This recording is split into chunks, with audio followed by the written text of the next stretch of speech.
welcome Duke alumni and friends. I'm Susan George James, Assistant Director of Development and Alumni Relations at the Sanford School of Public Policy. We're thrilled you've joined us today for our program, The Ripple Effect, Inciting Change and Inspiring Others.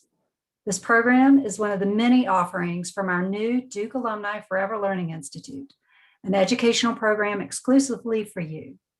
The Forever Learning Institute showcases Duke's faculty and alumni expertise in 4 thematically organized courses with combinations of lectures, panel discussions, online courses, and workshops offered virtually. In addition to our live options, you may also find more opportunities for learning with a robust course syllabus generated by recommendations from our faculty and administrative leaders, including programs offered by our campus partners, curated playlists on our Lifelong Learning YouTube channel, Duke-produced podcasts, and articles written by members of the Duke community. Today's program is part of the course Social Movements and Change Agents. This theme focuses on the various ways we can impact our communities and takes a look at changes already made as well as efforts yet to come.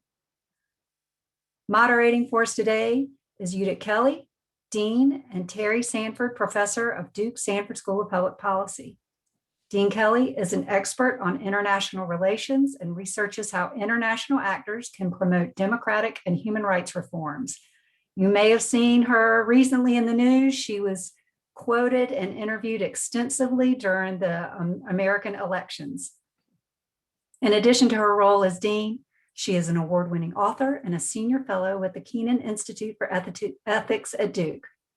Welcome to the Forever Learning Institute, Dean Kelley.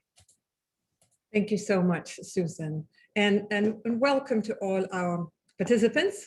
I understand that there is a law school virtual reunion, so especially welcome to our alums from the law school who are joining us today, but welcome to everybody. And before we get started, just a moment of reflection on the theme of change and ripples. Clearly, the metaphor of ripples is one that's easy for us to visualize, as when you throw a stone in a river or a lake and you see the ripples move out, is a reference to the effect that one person can have on a community around us.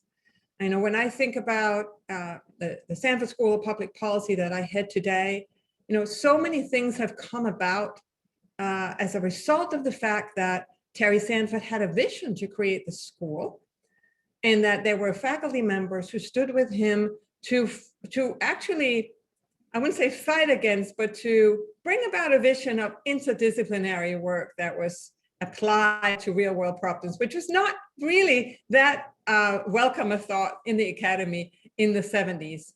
And yet, so much change Terry Sanford brought about with the school, but also on the state as a governor. And there were things that Terry Sanford stood for that he didn't manage to accomplish also, because it's hard. It's very hard. Eventually, he was defeated, obviously, in some of his political races because he tried to push very hard for civil rights before the nation was truly ready for it.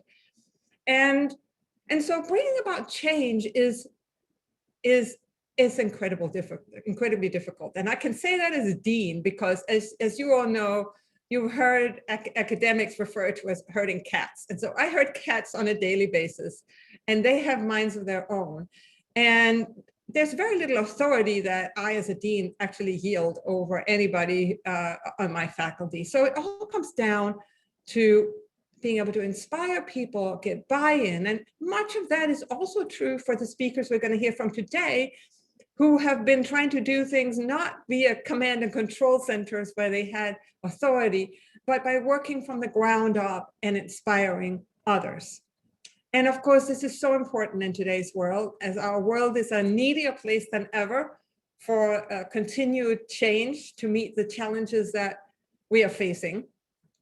And so I'll just turn it over now to our panelists, whom I'm sure you're eager to hear from, and give them a couple of minutes to each introduce themselves. So I'm going to go first to Barker French. Barker, please, welcome. Well, thank you, Dean Kelley. It's great to be here this afternoon with everybody. Very briefly, I'm a retired investment advisor. I worked for 44 years in the investment business and retired in 2005. I actually live in Durham.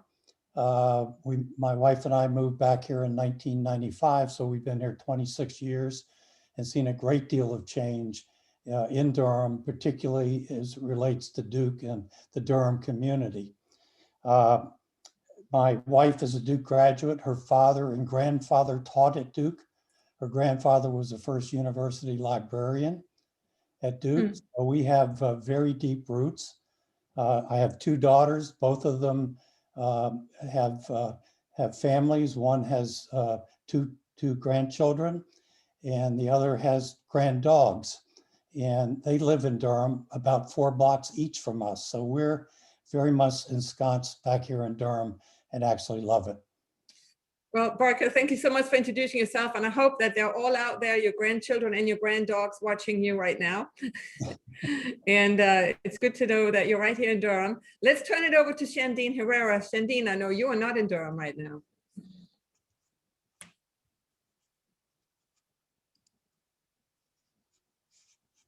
Hi, everybody.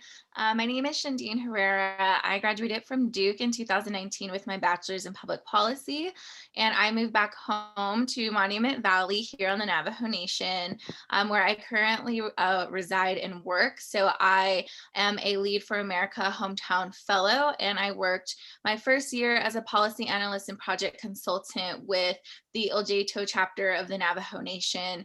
And I currently work with Yehaoniro, the Navajo and Hopi Families COVID-19 Relief Fund, which I am a co-founder of and currently a board member. I also serve as our distribution lead, and primarily we work on providing direct relief to Navajo Nation families as well as the Hopi Reservation through food distributions, PPE pantries.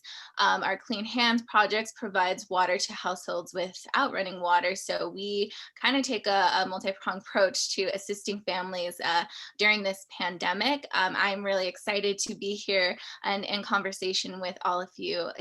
Thank you. Shandiin, it's so nice to see you. We're so proud of everything that you are doing. And next, we're going to turn it over to Jim Coleman. Okay, hi. Hello to all you folks from the law school.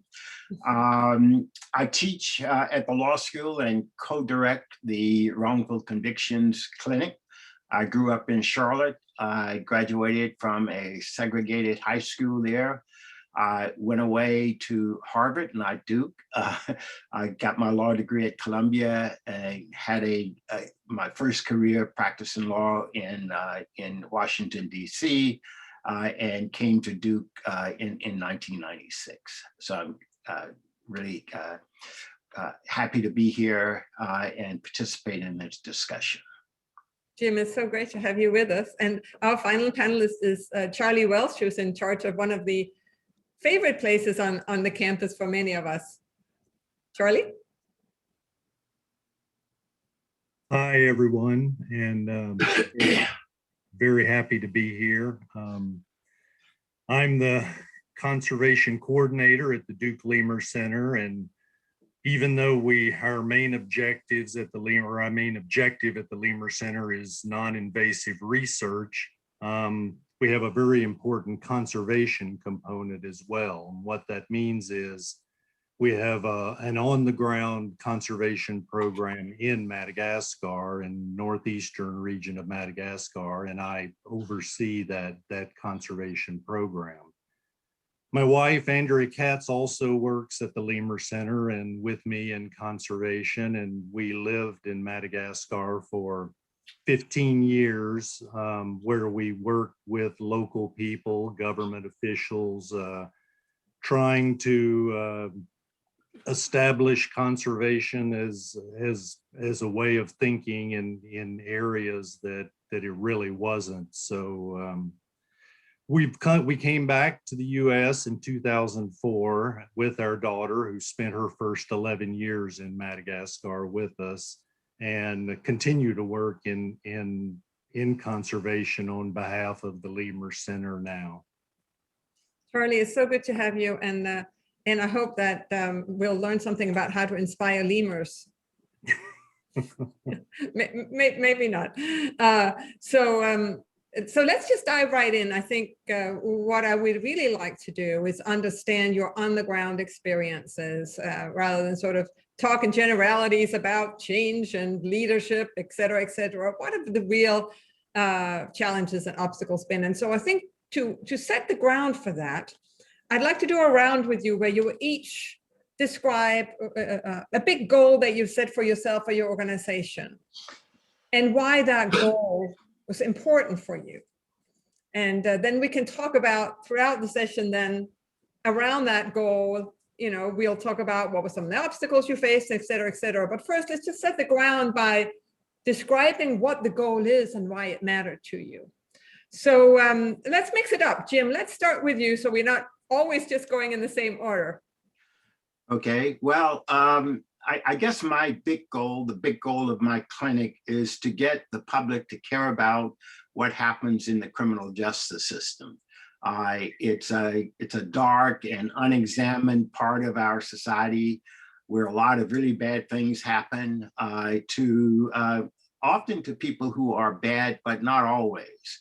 Mm-hmm. And what we hope happens is that first our students and then the communities into which they graduate will begin to look at the system, care about the people and what happened to them. So just to follow up on that, Jim, so when you think about this goal, who really are the stakeholders you're thinking? Because you said the public, like getting the public to care. Yeah. Is that the big goal or? Well, I think when I say the public, I mean individuals in the different communities, including Duke alumni. I think that, the Duke lacrosse case was one of those moments when, people could have begun to care about what happened in the criminal justice system, particularly when there's a miscarriage of justice, and understand that it's not just bad people who are affected by the deficiencies in the system. And of course, so in terms of why this goal is important, I think has become even more apparent to us all, Jim, over the last year as we've continued to see so many injustices towards Black people or other underrepresented minorities, particularly in the justice system. Yeah, that's correct. Yeah. All right, Barker, let's move to you next. The Durham's Children Initiative. Tell us about your goal. And you've got to unmute yourself.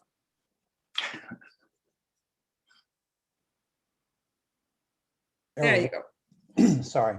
The Durham Children's Initiative really started as the East Durham Children's Initiative because we took a 2 square mile area in East Durham to start the project. And the goal of the project all along was essentially to build a backbone organization, or as we call it, a collective impact model, to bring together all the services that work with children and families starting at birth all the way through. Initially, it was to college or career, and we've now extended that to include college or career. So that was the goal of the project. The difficulty in doing that is how do you align all the independent agencies that provide services to the various families that need help in Durham. And Durham is a very rich community in services. If you look at our social services, we have as good a set of social services, certainly in North Carolina, as almost any county. It's a county level project. But engaging those people who are independent, have their own funding sources, their own egos, to come together to put aside those egos and the funding needs that they have to put together this continuum of services is a really challenging project. Barker, we'll get in later to more of the challenges that you face and stuff, but tell us a little bit about what inspired you. Why is this so important to you? What is it that makes you passionate about this? Well, I have been volunteering professionally since I retired in 2005. So I've had a few years at it. And I did a lot of cultural work to begin with. And then the gang unit got me involved with a kid who was gang affiliated. And I was trying to figure out how to help him. And I was a miserable failure at that, as you all probably understand the challenges of that. But it occurred to me that by bringing together like-minded organizations and really focusing on the children and the families, making that the focus of our work, that we had the chance to impact the youth and the families in a way that maybe we keep kids from getting into the gangs, and which would be fabulous for so many of these young people in Durham. So that motivated me to get started. Mhm. Thank you so much, Parker. Shandiin, let's go to you and your work. Yeah, so as I mentioned, I'm a co-founder of Yeha Oniro, which does business as the Navajo and Hopi Families COVID-19 Relief Fund. And we started on March 15th of 2020, a few days before the Navajo Nation saw its first COVID case. And really our goal was to provide food and essential items and resources to families on the reservation so they didn't have to leave. It was at this time everyone was being informed to shelter in place, but when you have to leave your home to haul water, when you have to travel 4 to 6 hours round trip to get to a grocery store and a supermarket, a lot of our families were leaving and contracting COVID and bringing it back. And that is how the, at one point the Navajo Nation had the most COVID cases per capita in the country. So with our organization, we really felt we could provide assistance through our programming. Like I mentioned, we provide food to households in need, food and water, and we provide enough to last up to 2 weeks. We provide portable hand washing stations for homes without running water. We also have a heating assistance program, so we provide coal and wood to homes, to particularly elder homes, to keep them warm. And our PPE pantry, we have distributed over 50,000 PPE kits to adults on the reservation, to keep them safe. And so, and immediately that is our goal. Long term, we definitely want to be an organization that is consistent and stays in the community. We have set up 7 sites across the Navajo Nation, so we have teams in place there, and are really hoping to build out, this idea of like a community center where we can show up for our people in different ways.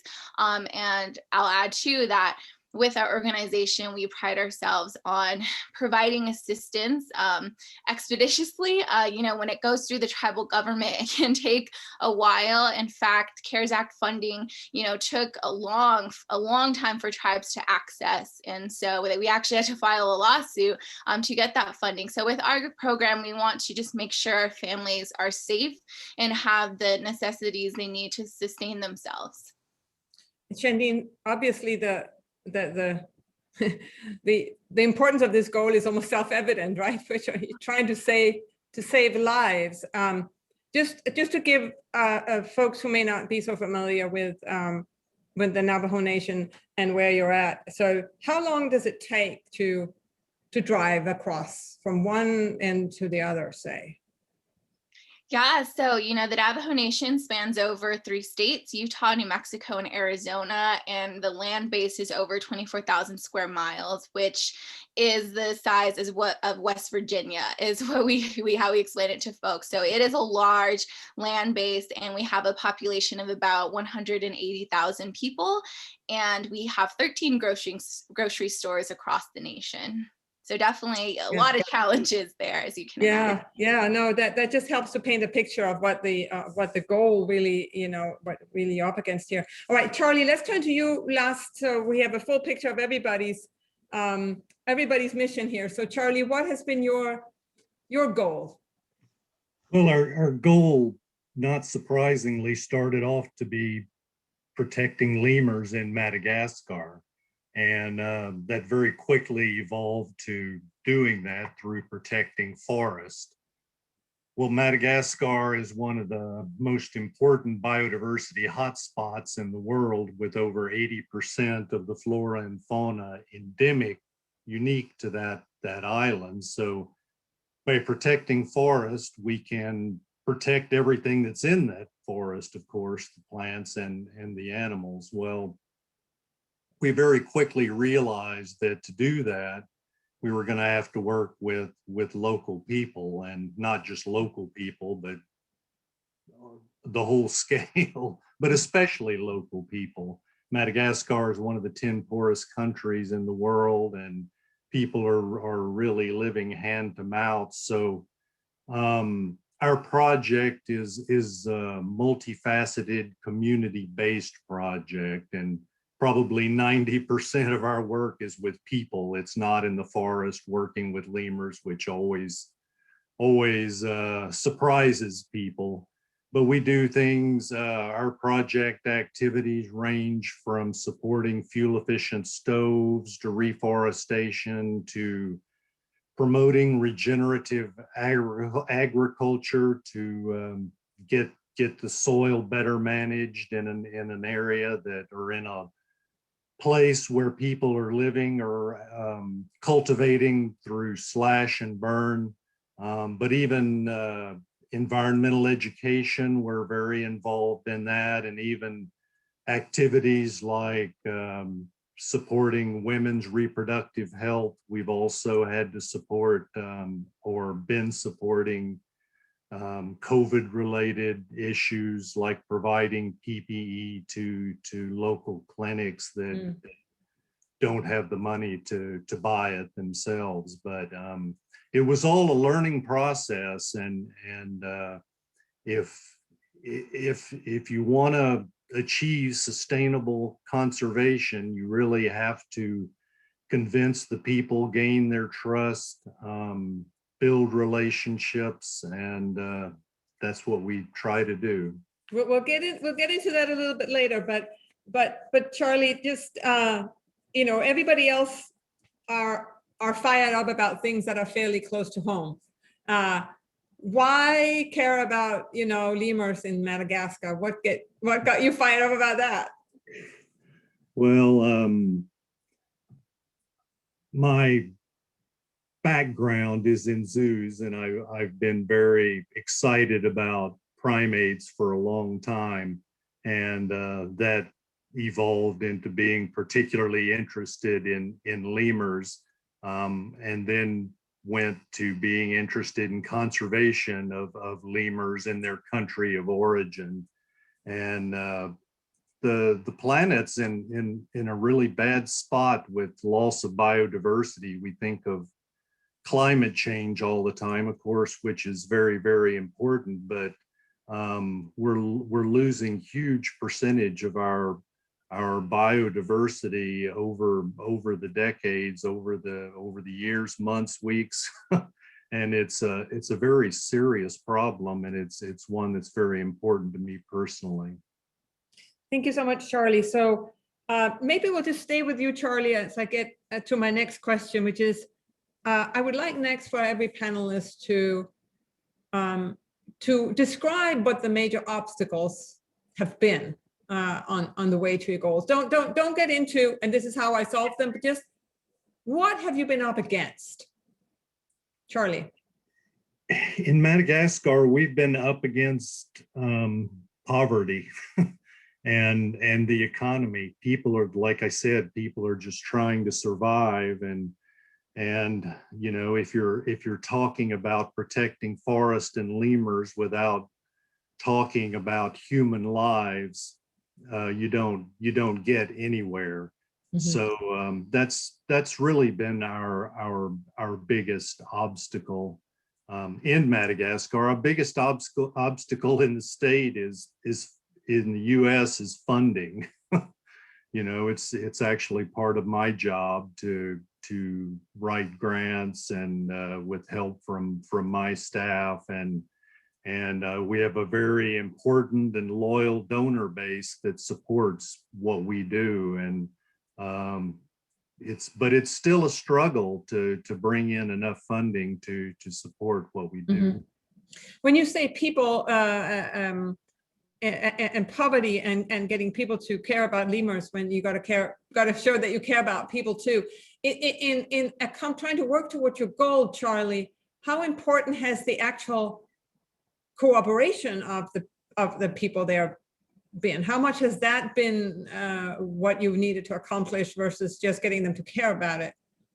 It's been incredibly important, and we've seen it really change since my wife and I started working there in the late 1980s. Madagascar was a very different country then. It was coming off of a very close relationship with the Soviet Union. It was a very insular country, very closed. They were very suspicious of us as foreigners coming in. And of course, you know, after years of French colonialism, only added to that. But it's been a very slow process, and just winning people's confidence and trust has been a huge part of that. Because I imagine that you know, I don't know so much about lemurs and conservation in Madagascar, but I imagine that involves getting farmers to stop certain practices, maybe getting government to make certain types of investments, maybe even, I don't know if lemurs are trapped and sold, or, you know, hunters, or whether, I mean, those are the types of behaviors you can have to change. Is that right? Or am I totally off? That's exactly it. And that's when I say we're a community-based project. We're working with local people to trying to change these behaviors, but offering them benefits at the same time. Just like, for example, I mentioned fuel efficient stoves. Well, these are wood or charcoal burning stoves that use half the fuel, which means half the wood has to be cut out of the forest. But by doing that, it means that people either pay less or more often spend less time collecting fuel. Right. So there's a dual benefit. We're working in regenerative agriculture, which gives people an alternative to agricultural methods. It's a much more sustainable method of agriculture that preserves the quality of the soil instead of the traditional slash and burn. But it's a challenge, you know, slash and burn technique of growing hill rice in Madagascar. It's a very ingrained traditional culture, and you don't just go in and say you can't do that. It's not a good thing. You have to work with people, and you have to find cultivators that are willing to change the ways that they do things and are successful in it. Very important that those first guys that you find or women are successful, so that other people will pick up the same techniques. All right, we'll get back to that later. Thank you so much, Charlie. Jim, what are some of the biggest obstacles you've been up against? Well, I think the biggest obstacle for us is the indifference that we encounter among, you know, public officials in the criminal justice system, and the public generally. You know, most people can go through their lives without having to deal with the criminal justice system, so they don't pay attention to it. What we're trying to do is to, in effect, have our students, when they leave Duke and they go into areas other than criminal law, to carry the kind of concern that they have here with them to the law firms and government agencies and public interest organizations where they're going to practice law. You know, the work we do is just another area of civil rights And if people care about wrongful convictions, then they'll care about mass incarceration, they'll care about the way that the police treat people, and so forth. It's all part of the same fabric. But what is it you want them? What is so the obstacle is to get them to care, but in some ways they can say, okay, I care, and then you're happy if they care. I mean, No, because if they care, then the people in the system will care. right. And they will actually operate or administer the system in the way that we say it was designed to be operated. You know, we say the presumption of innocence is important, but in fact, you know, that's just often not true. So what we want the system to do is to actually presume that people who are charged are not necessarily guilty, and that they observe the civil rights and constitutional rights of people who are brought into the system. Mm-hmm. If you do it in the criminal justice system, then I think you'll do it in other areas of civil rights as well. Mm-hmm. Shandiin, how do you relate to anything that Charlie and Jim have said in terms of the challenges you are up against? Yeah, I think a lot of the theme I heard was just this long-term uphill battle, really, and that is something we often face here on the Navajo Nation and within our organization. And our organization was really founded because of the historical injustices to our land and our people. Navajo people have a lot of underlying health conditions that made us very vulnerable to the coronavirus, and so and our land has gone through years and years of extraction. There are still hundreds of uranium mines that are open on the nation and have not been cleaned up, and so we have been dealing with systematic racism, historical injustices that have led us to this moment, the need for our organization to provide basic necessities because our water is polluted, because we don't have, sustainable and healthy foods that are accessible. And so, when we think of these challenges, yes, we are an organizations that are responding to this immediate need, but also thinking more big picture. How do we continue to move forward so that, 10, 20 years, if another pandemic happens, if another disaster happens to our people, that we will be prepared, that an organization like us won't need to show up because our people can go back to our old ways and be live off the land and be self-sustaining. So I think as an organization, we are definitely both reacting to the immediate need, but also thinking long term, how can we continue to work on these issues and rebuild our communities to what we used to be. Shandiin, I imagine too that you face some of the funding challenges that Charlie mentioned, and that you can relate to those. I know that's the case, but I wonder too if you face some challenges, Shandiin, in terms of just attitudes in the community, fears in the community, trust when it comes to COVID testing or other things like that. Or have you felt like that your organization had an easy time in terms of convincing people that your services were, desirable for them? Yeah, no, that's a really great question. Another piece that we do a lot is education. So we have educational material offered both in English and Navajo, so that our people are continuously learning, because as someone, I watch the news a lot, there are always, COVID changing, how you protect yourself from COVID is constantly changing. So making sure we're, keeping our people educated on these in real time as they're happening has been important for us. I think we very fortunately were able to build credibility relatively quickly in our communities, and became an organization that people trusted. We have a hotline that is open majority of the day, so people will call and ask questions. We built really great partnerships with, in Utah, I work closely with the Utah Navajo Health System. So we made sure that, we're not working in silos, that we're collaborating with already credible organizations, and that, we're really working together to not just provide services to our people, but to make sure that they know what services we offer, how they can go about obtaining that, and also, just access information is really the challenge. With the lack of access to broadband, there are still a lot of places on the reservation where you can't even get phone signal. So we are being creative with how we're trying to get information out to our people.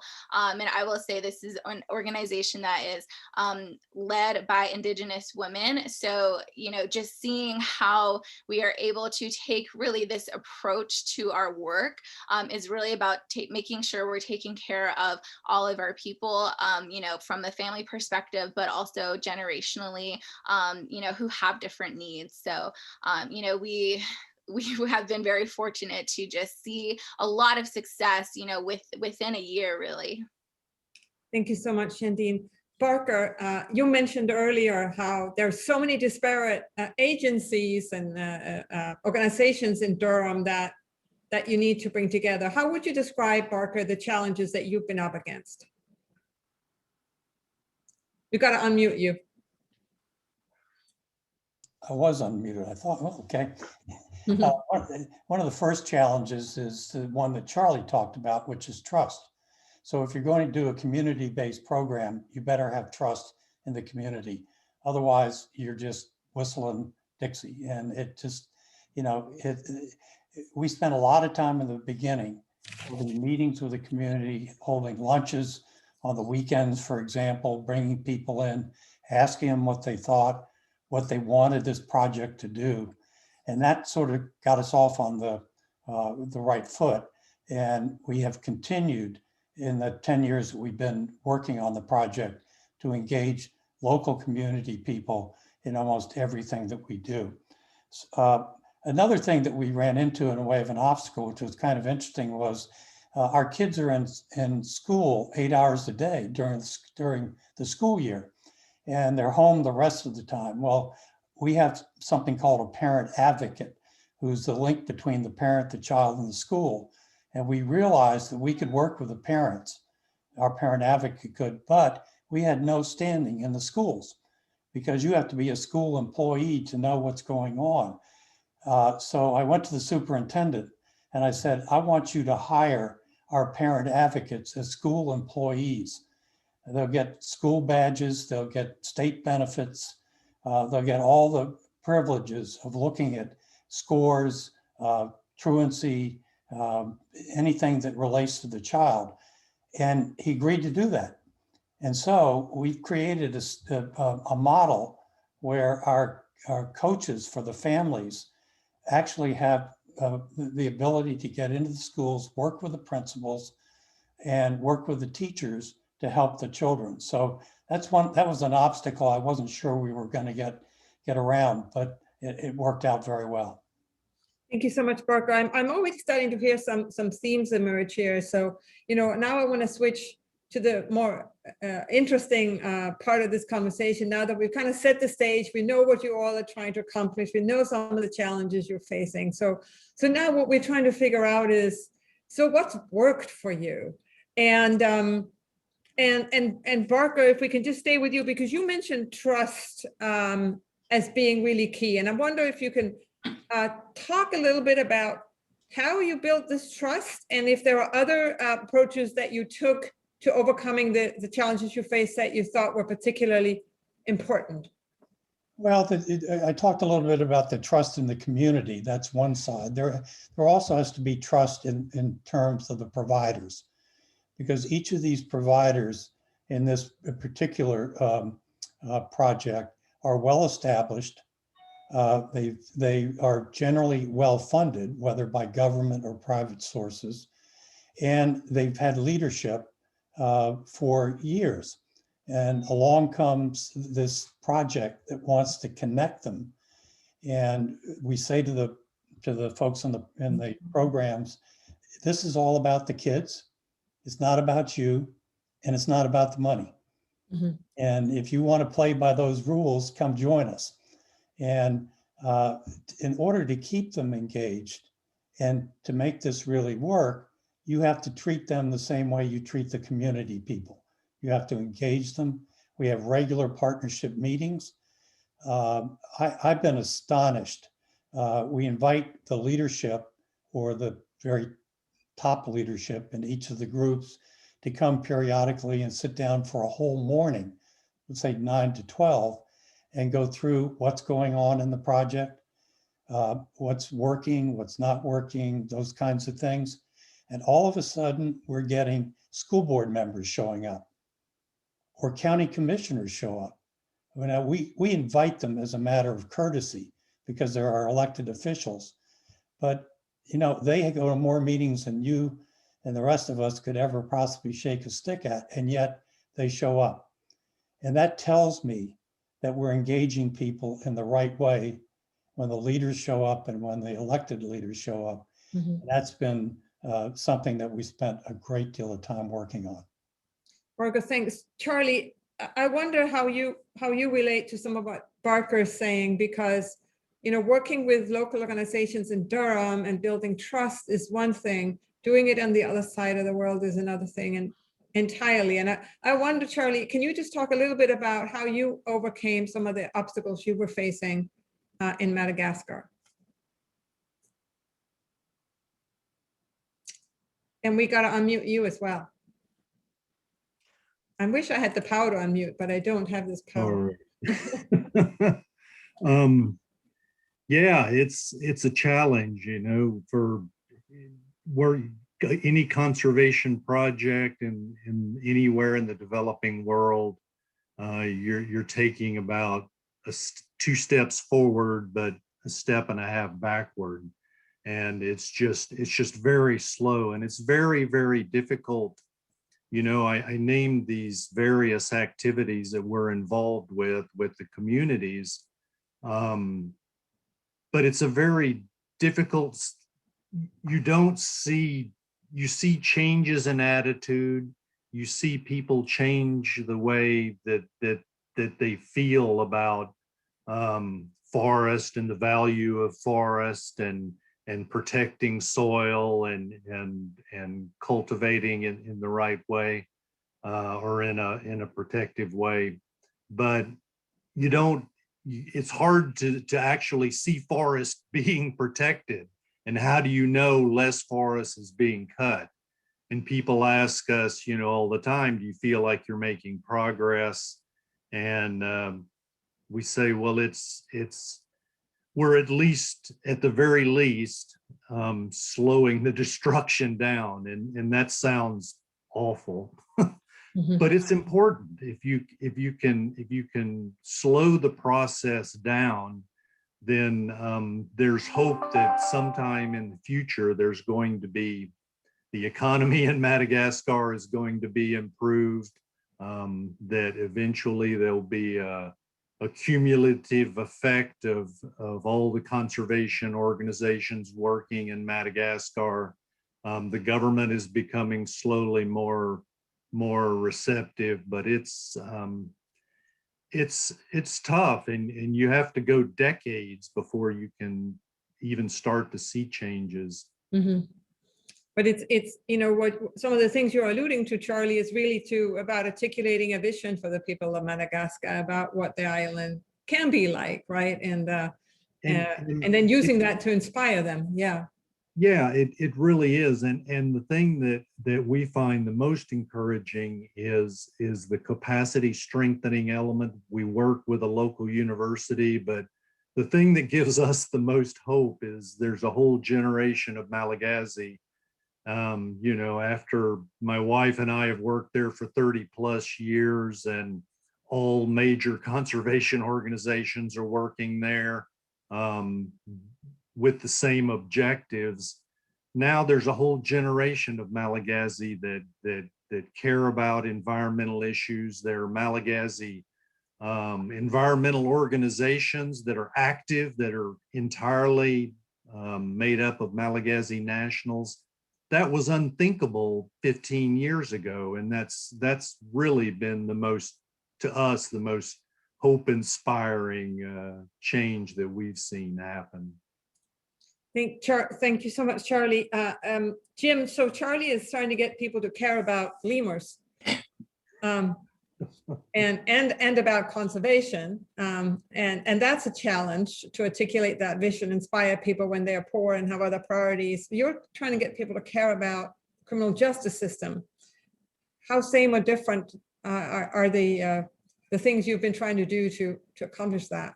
Well, I think in a lot of ways, what all of us are talking about is establishing trust between our organization and the people we have to deal with in order to succeed at what we're doing. Our approach with wrongful convictions is not to try to litigate a claim initially, but to do the investigation, present the evidence to the prosecutor, and then try to get them to work with us to undo the miscarriage of justice. That doesn't always work, but we do it in every case. Every case that we file in court, before that, we will have gone to the prosecutor with a written report of our investigation in the hope that they will join us. And it's worked. I mean, we have 10 exonerations, and I would say half of those have been because we convinced the prosecutor that our client was innocent, and we were able to do that without having to go to court. Mm-hmm. Again, it's demonstrating success, right? Demonstrating the validity of your cause. Yeah. And so that they have confidence in representations that we make about what the facts are, that we're being honest about, our client's role or lack of a role in the underlying crime and so forth. Jim, thank you so much. I want to turn to Shandiin, and then after Shandiin has a chance to talk about some of the approaches they've used in the Navajo Nation to overcome the obstacles, I'll open up to the audience for some questions as well. Shandiin, how have you gone about trying to build this trust? You talked about this communication being so essential. Can you build a little bit more on what your strategies have been? Sure. So with the size of our reservation, we have really taken a localized approach. So we understand that each community is different. A lot of our communities are split between, dealing with state, federal, and tribal. So we have been able to catalyze a lot of change in different communities because we have inspired local leaders.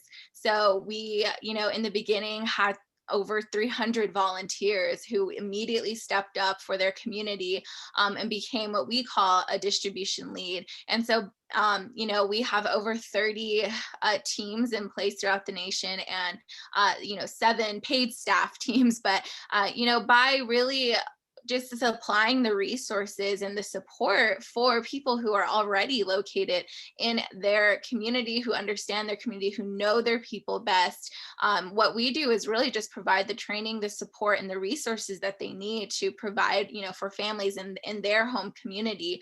And for us, that has been very successful, and how we interact with various communities throughout the reservation, but also ensuring that we're taking a bottom-up approach, that we are learning from communities as we go, learning what they truly need and in what way they need to be supported, and again has allowed us to create a lot of trust, because people know that it's not just us working for any given community, but working with a community, training some of their own to start their own team in their home community. So I think a lot of our work is really just trying to motivate, inspire our people to understand that they have the abilities to really change change their communities and rebuild them and support each other. And, for us, just being able to provide that backbone of support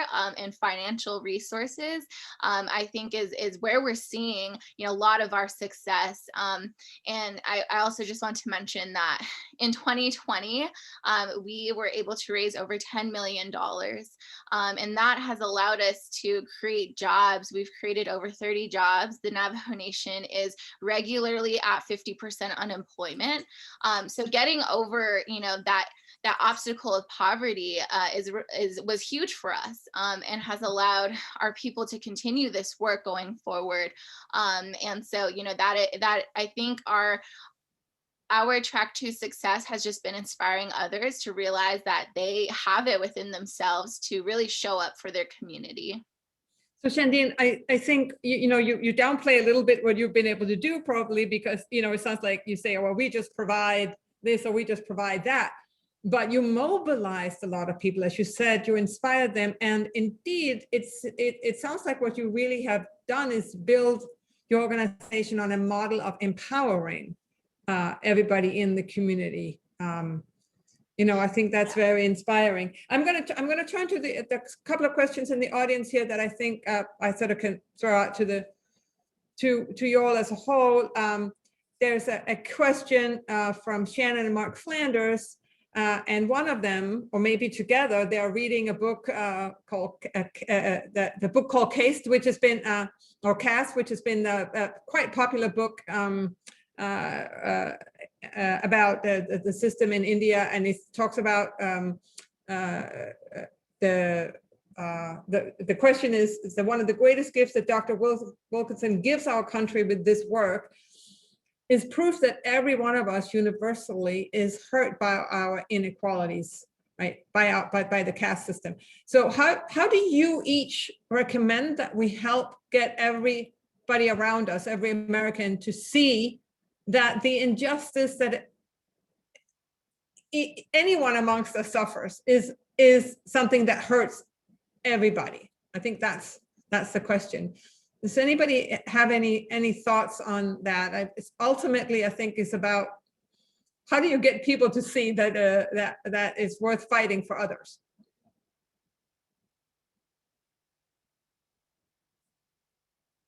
Jim, I wonder if because I can see you thinking that, and then I'll take Barker afterwards. Yeah. I mean, I can tell you the approach we take, which is that we tell our students to never give up on our clients or on the people against whom we are litigating. We don't assume that every prosecutor is a bad person.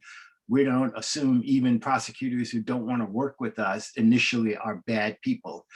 We keep going back, and we keep going back, and we keep going back. And we hope that eventually, just by focusing on the facts, we'll get them to, when you sort of clear away all the weed and look at what's actually happening here, we think that we can reach the people we need to reach in order to free people who were innocent and shouldn't be in prison. Yeah. Thanks, Jim. Barker, I think you had a thought on this as well. Yeah, well, for me, getting to know the families that we work with really changed my view. Excuse me.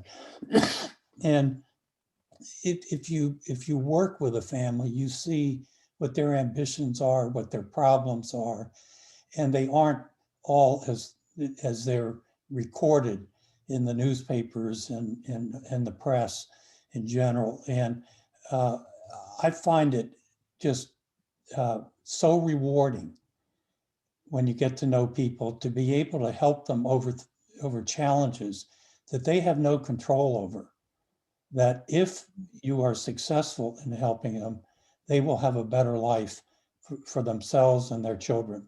And that's what we're all about.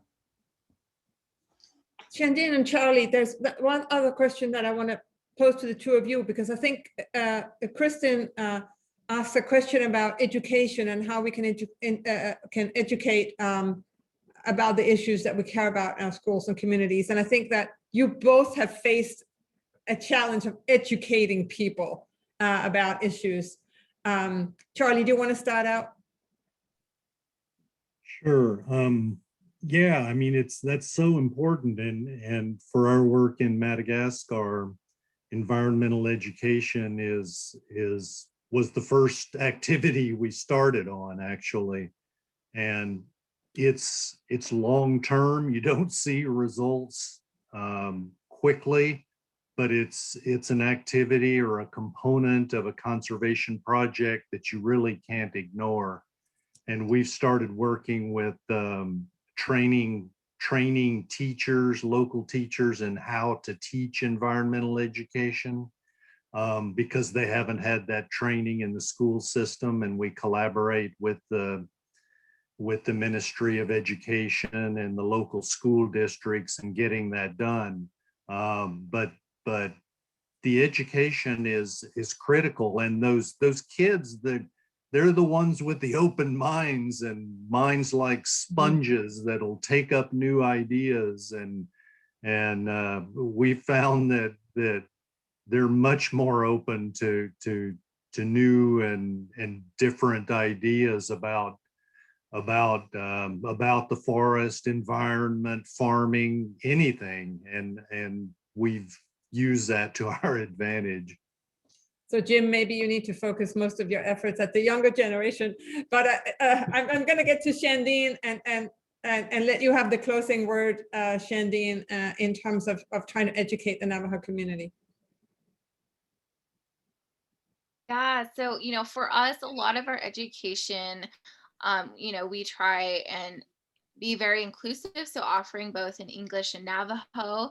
A lot of our elders still, speak our traditional language, and use what we have. Use our radios to get information out. Use phones, Zoom, social media, really to educate our communities on what is going on, what is happening on the Navajo Nation, but as well as what's happening in this country, what's happening in this world. And so I just think we are very much an oral. We practice traditions orally. We pass down our teachings. So that is something we still practice. And ironically, a lot of our fluent Navajo speakers do not read Navajo. It actually didn't become a written language until after World War II. So a lot of how we spread information is through discussion, through conversations, and that is something our organization tries to maintain. I will also add too, a lot of educating also takes place with, folks who reach out to us, our donors, people who want to learn about what is going on the Navajo Nation, not just because of this pandemic, but what has led us to, at one point in time, be the community with the most COVID cases per capita. So there's a lot of education there as well.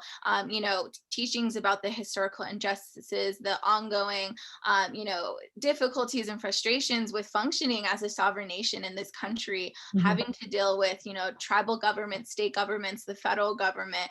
So, we really try and do our best to educate, our people, but as well as, people who come to us with questions, who want to learn about, our communities. And so, yeah, there is always room for more education.